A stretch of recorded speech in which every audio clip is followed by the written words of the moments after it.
एक एक गांव में रघु नाम का एक गरीब किसान रहता था। उसकी जिंदगी बड़ी मुश्किलों से गुजर रही थी। उसके पास थोड़ी सी जमीन थी, लेकिन सूखे और कमाई की कमी के कारण घर का खर्च चलाना कठिन हो गया था। एक दिन रघु खेत में काम कर रहा था। तभी उसने देखा कि एक छोटा सा कबूतर उसके जाल में फंस गया है।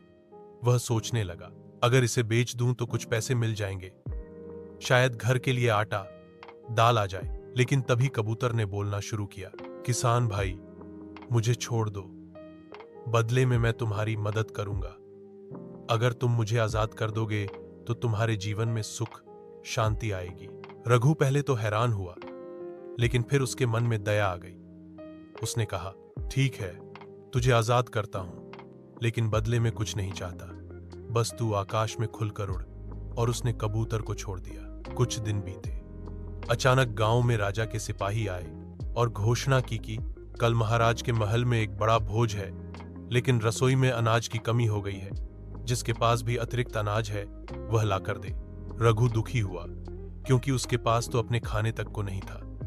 तभी वही कबूतर उसकी झोपड़ी की छत पर आया और बोला, किसान भाई, चिंता मत करो, तुम्हारी मदद करने का वक्त आ गया है।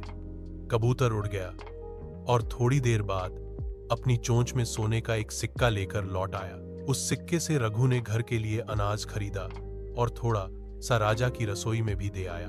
राजा ने जब सुना कि इतना गरीब किसान भी अनाज लाया है, तो उसने उसे महल बुलवाया। रघु की ईमानदारी और दयालुता देखकर राजा ने उसे एक उपजाऊ जमीन और बैल इनाम में दिए।